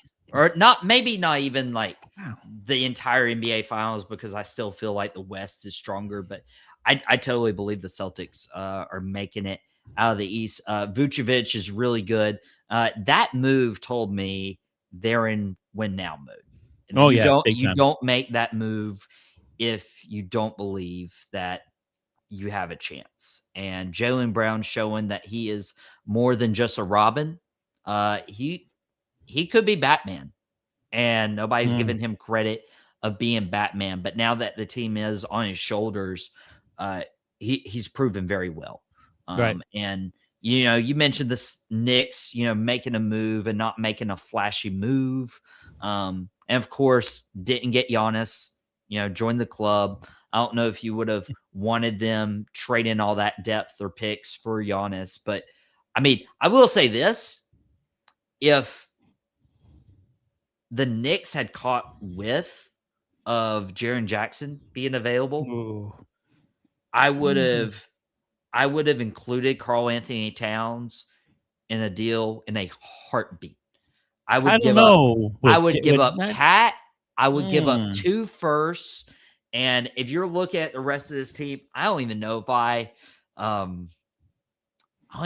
try to give up Anunoby as well. OG I would have gave up, but I don't think Karl Anthony Towns scores. I would have given up Towns for Jaren Jackson Jr. You got Bridges, you have Brunson, you're fine. I would have given up Bridges. Bridges to me has been very lackluster. Mr. 5 first rounds. You need to score more, and you need to have more of a presence. If you're going to be worth that many picks. Now, him I would have gave up for Jaren Jackson Jr. But Karl Anthony Towns, he's not as good defensively, but he scores the ball and has a better shot, and he can shoot from deep compared to Jaren Jackson Jr. You would have to give up something to get something, and I think the Knicks would have won that deal if they had gotten Jaren Jackson, even gotten rid of Karl Anthony Towns. But that's just me. The Celtics made the move to win, and that's what these NBA trade deadlines are. If you feel like you have no shot, then yeah, let's try to trade away a star who's going to create trouble. Let's try to compensate for picks and, start, looking towards a rebuild. Or if you feel like you're one player away, the Nikola Vucevic deal felt like that for Boston because, right. I mean, Philadelphia, Paul George just got suspended. Joel Embiid can't play back-to-back games. Toronto is already starting to fall. Miami hasn't shown anything. Orlando hasn't shown anything. Atlanta traded away Trae Young. Chicago, what are they doing? The Charlotte Hornets are hot, but they're going to have to – they're so young, so they're in the same position as Detroit, just 15 games back. Cleveland decided to falter and also got worse with the James Harden deal. I mean, it's really Boston, and it's Boston this year, and the fact they can do it without Jason Tatum. And a lot of people were like, hey, they're probably going to get a top pick and they're going to add that to Jaylen Brown and Jason Tatum. No, they're going for a championship and then they're going to add Jason Tatum. And that to me, I don't know if they can compete with anybody in the West. I'm sure you'll cover that in the weeks to come with 3 from deep. Right. But it's Boston. And to me, even with some big deals like Utah getting Jaren Jackson, who I love as a player, I feel like Boston won the trade deadline. I'm not going to say that because that hurts my body. To me, staying in the East, the 76ers really, really surprised sending McCann to OKC. That was a shocker. The 16th overall pick in 2024 averages about 10 points, but last year before he got hit, this kid was hurt. This kid was going to be the rookie of the year. He looked great. And OKC, who has a stockpile of picks, gave away a first, a Houston pick, a 2027 second round pick, and a couple 2028 second round picks. I think that is going to be. Hornets are looking pretty good. We'll talk about them here in a second. There, I definitely like that. But I think McCann going to Oklahoma City, the rich getting richer, that to me was a surprise. I can see why Oklahoma City did it. Right now, there is a little bit of a drama going on there with Shai Gilgeous-Alexander being hurt, that abdominal strain. He's going to be out till past the All-Star game. Let's hope it's nothing more serious, and he's going to be reevaluated. They're 40-12 right now, the best team in the NBA. If they do not have their MVP in Shai Gilgeous-Alexander, man, the West, the doors just blew open, and every team in the West just went, oh, But getting McCann, I think that softens the blow. So very surprised with the 76ers doing that. And I think the Paul George suspension for 25 games, I think that's a blessing in disguise because now he can't get hurt. So now they're going to get a rested playoff P for the playoffs. So we'll see how that goes. But right now, Oklahoma City adding a huge piece to that championship team. They need it because they lost again to the Spurs. Right now, the Spurs smell blood. If the Spurs and Oklahoma City meet in the playoffs, the Spurs know that they have OKC's number. They beat them every game this year so far. Victor Wembanyama playing well. De'Aaron Fox, Castle. That team looks phenomenal. They are very scary there in the West. I think they're going to be and end up probably being my top team coming out of the West. Because right now the San Antonio Spurs look phenomenal, and Wemby just the Parisian pillar. Guys, I'm trying to get that out there. I need Victor Wembanyama. I don't like the alien. I don't like Wemby. He needs a better nickname, Parisian pillar. Let's get that out there. I'm trying to plug that right now. And I want to kind of bring this full circle to just help people realize what the trade deadline is, because I mentioned two different things, two different scenarios a couple minutes ago about with you either do a deal because you're one piece away, or hey, I love Uncle Nipple, we will invite you. Come on here, man. I love me some Charlotte Hornets. Let's go. And I would love to go watch a Charlotte Hornets game this year. Just FYI, potentially in March.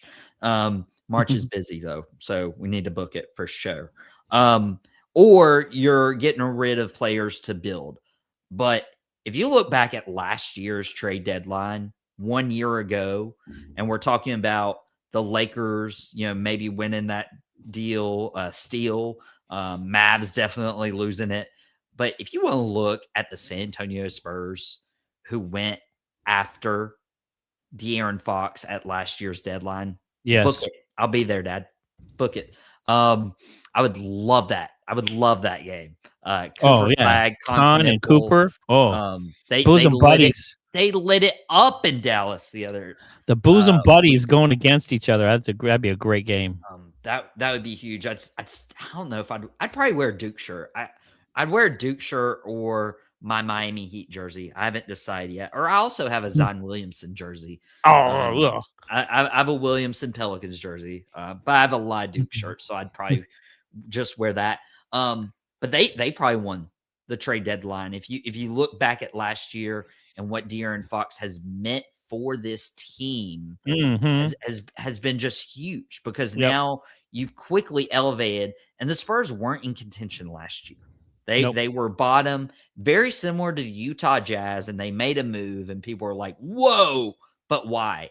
And now we see why. They're a 2 seed in the West right now, and I still think the Thunder, the Nuggets have a slight edge on San Antonio, but they've obviously built something there.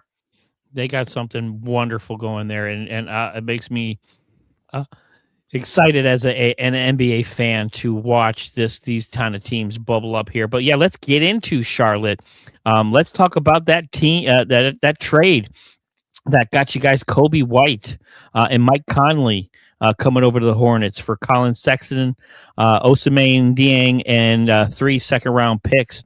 I know Mike Conley's 38, but now you have a veteran presence and a really, really young, in a really, really young team that needs that presence to him. I think he's going to do great, especially with Ball there and Knoopel and that young team. They need kind of that fatherly figure, and I think Conley's going to bring that to him. But Coby White, a little over 18 points a game, over three plus rebounds, almost 5 assists, shoots for a little over 43%. I think that adds a little more spice to what they got, because they're on a 7-game winning streak. I know they're 11th in the East right now, but there's something special going on in Charlotte, and I think this was a nice trade for them.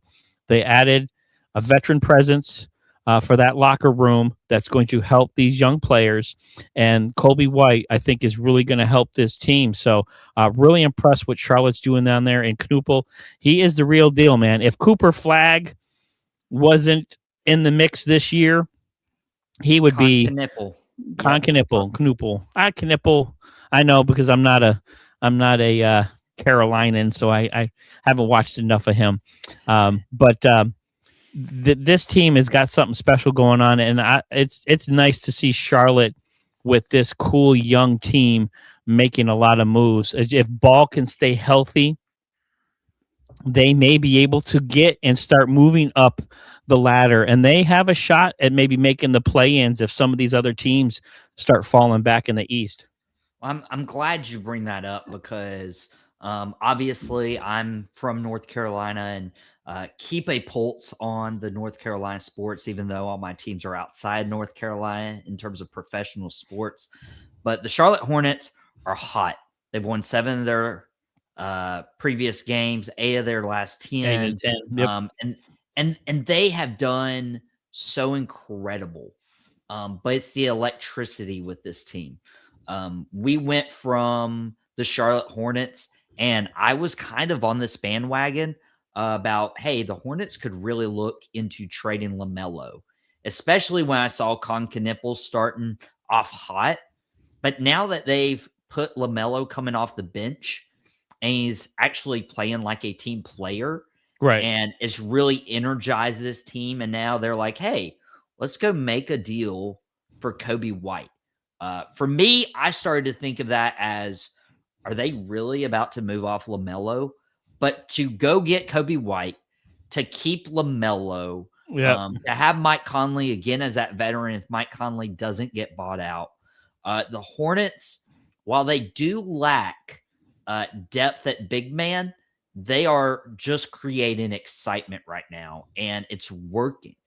I mean, it's working. You mentioned making their way into the play-in. The Charlotte Hornets right now have a point differential of 1.8 in the positive, in the green.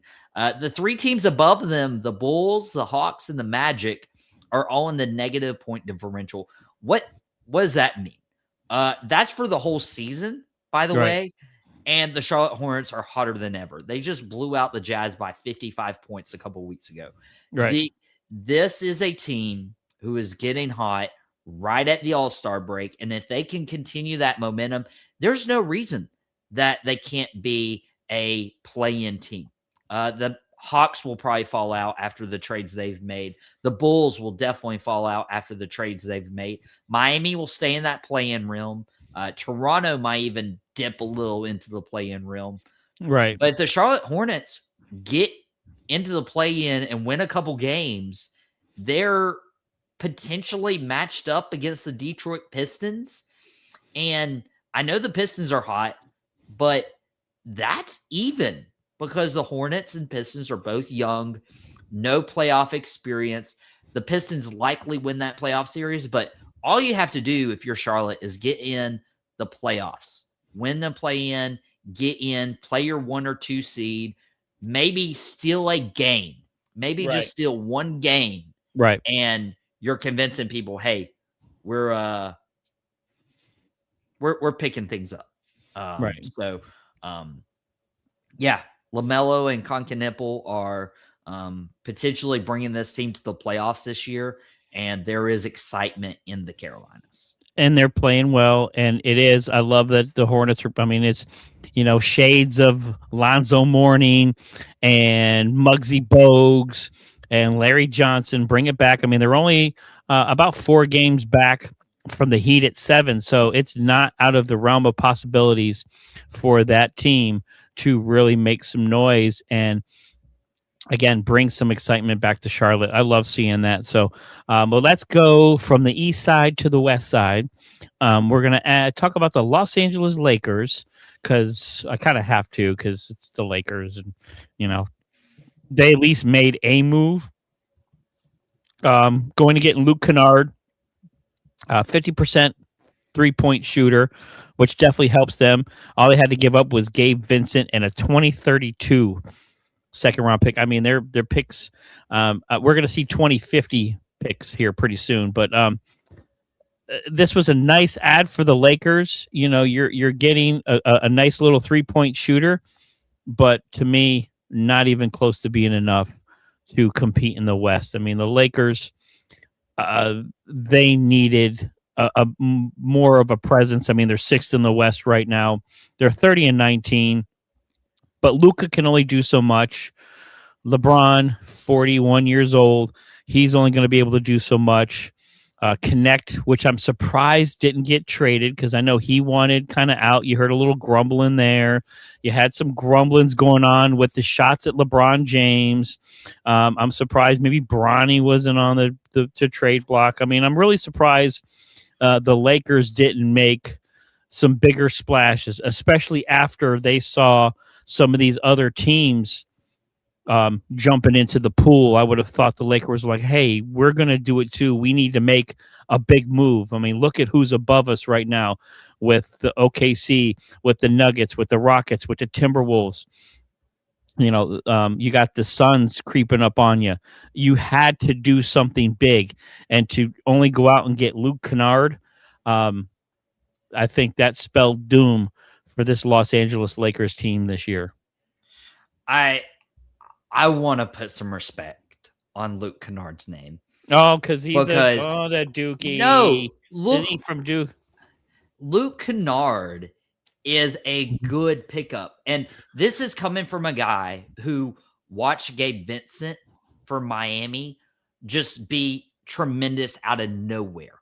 Right. I feel like the worst thing that Vincent did for his career is leave Miami, because Spoelstra knew how to utilize him to his strengths. Gabe Vincent got lost in the shuffle once he went to LeBron's team. Right. But Dalton Connect is disgruntled. The Lakers should have moved off him. They should have cut their losses, probably just take cash considerations or a conditional second round pick. Just get him out. He doesn't want to play for you, and he's disgruntled. But I don't understand how Kennard can go from Detroit to the Clippers to Memphis to Atlanta. But he is shooting at a phenomenal clip. Career high in field goal percentage this year with Atlanta, nearly 54% from the floor, 49.7% from 3, over 91% free throw shooting. He is one of the best 3-point shooting marks in NBA history, percentage-wise. Right. And he's a scorer. Like he was Ohio's largest scorer after LeBron in high school. and he went to Duke for a year. I think he should have stayed an extra year. I feel like that could have been really good for him. But Luke Kennard can ball, and you don't have to wrap everything up for him, because the Lakers aren't fully dependent on Luke Kennard. He is just a rotational player.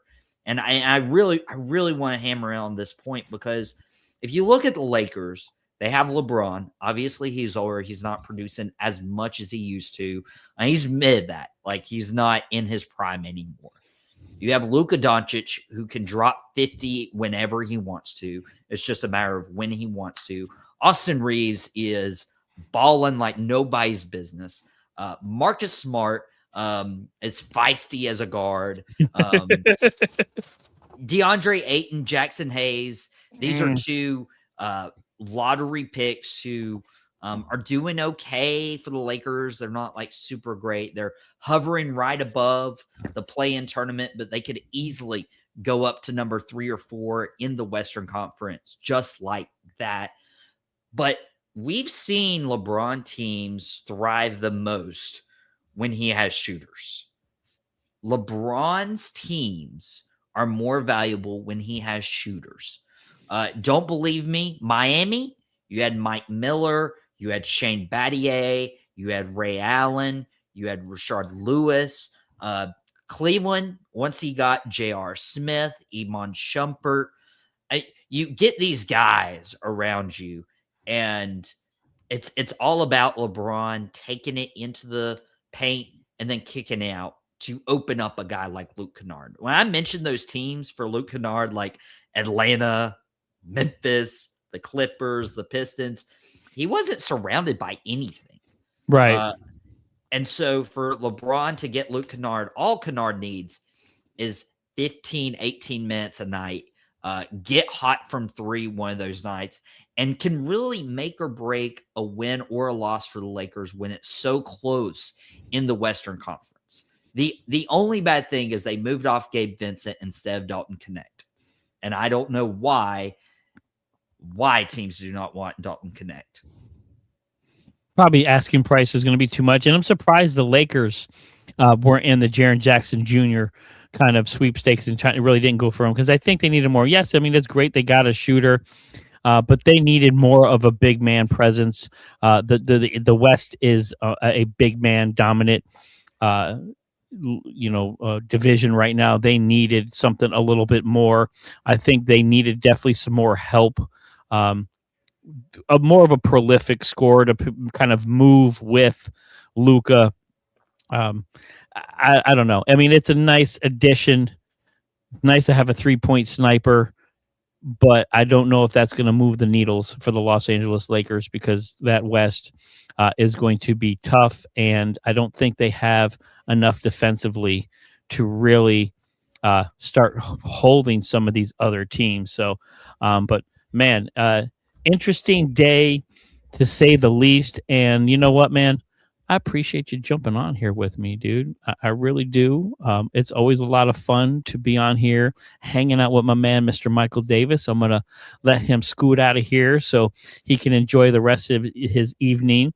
So, Mr. Davis, kind of just, let everybody what's going on, and we'll check you later here, man. Yeah. Well, I dropped the Mike Wrestling podcast yesterday. This has been a long week. Dropped it yesterday. Had Josh and Zach on the show talking about the Royal Rumble winners and losers there with AJ Styles. Is he really retired? And of course, this podcast drops after AJ Styles' podcast drops with Stephanie saying, "Who knows? There's always one more match available to people." But there's a lot of stuff going on. Dugout Debrief returned after a brief stint. He's in the off season now, and DeLuca does some of the best work in the off season with his podcast, just how much he studies the game.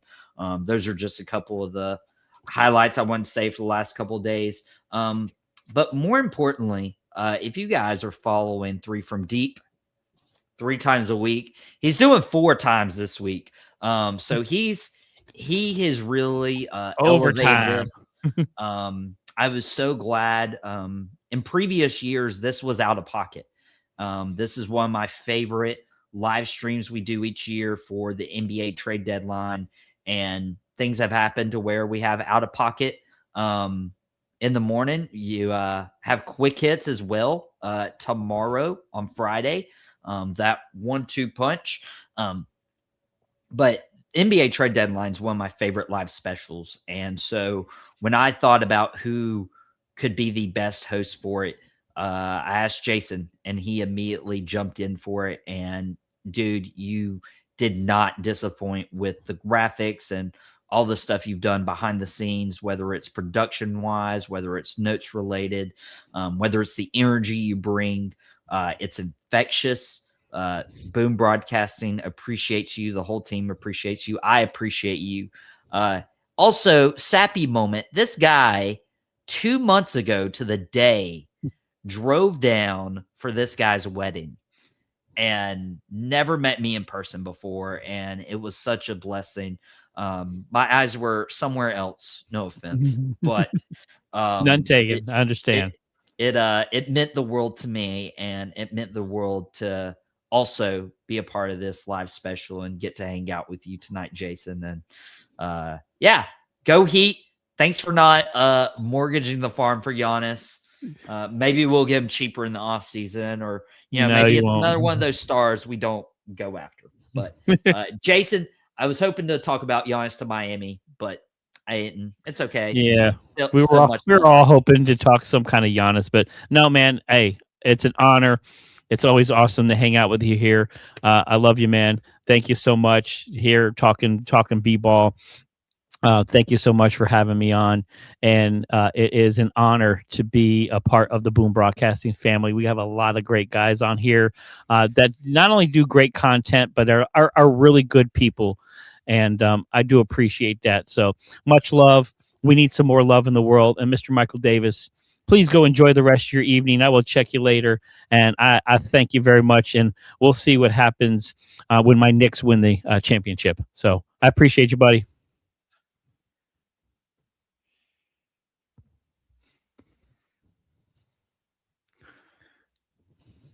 Bye.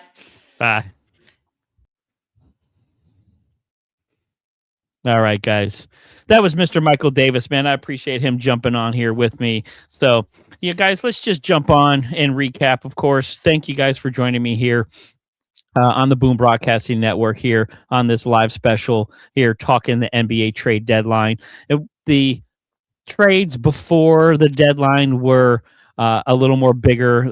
The 3 o'clock hour itself kind of felt a little flat. Of course, everybody was hoping for the Giannis trade. It was the trade that never was. So unfortunately, I think there wasn't a good enough deal for the Bucks to really move off of him. We're hearing things in the wind that they're waiting for the offseason so they can get a better deal. Teams are going to have more draft picks. You're also hearing that they want to build around Giannis, that they're hoping they can keep him to stay, even though he said he wants to leave. He's done all the right things, and I don't understand why the Bucks did this to Giannis and did not grant his wish. He's watched all these other players who have demanded trades, between Butler and Kuminga and Trae Young and James Harden, all these other guys demanding trades, and this is where I want to go, and their wish is granted for someone as great as Giannis, as amazing as he has been to the Milwaukee Bucks, for him to not get his wish. If I were Giannis, I'd be a little upset with my squad right now because, if anybody deserves to go wherever they want and for you guys to make it happen, that was Giannis Antetokounmpo, and that was the Milwaukee Bucks, and they failed him. So shame on the Bucks. It would have been nice to see him playing for a contender this year. Instead, I have a feeling they're just going to kind of keep him on the bench, and we're not going to see much of Giannis, and we'll see what happens in the offseason. This is going to be a very interesting offseason. Everybody's going to be going after Giannis. I think they're hoping they're going to get the moon for him. I don't think that's going to happen. Milwaukee really loves him, and they want to keep him. But I think Giannis wants to move on, and he's been cool about it. That's what I don't understand. He could have went on social media. He could have been spoiled about it. He could have made a lot of noise. He could have been, talking to the media. But no, he was cool. He was quiet. And for it to not happen, of course, it's disappointing because, as an NBA fan, we were just hoping for that. I had my phone out. I was hoping for that ticker to come across and say, hey, Giannis traded Golden State, Miami, Minnesota. Didn't happen. And there's some teams out there that I'm surprised that didn't make really any moves or any noise. Minnesota, one little move, but still pretty quiet. Miami, quiet. Orlando, non-existent. Really, really quiet. They have not played up to par this year. I really had them being a little more dominant in the East, and just no trades, no moves, nothing really at all. So very, very surprised the Orlando Magic didn't do anything. Sacramento Kings, another team I would have thought that would have been a little more active.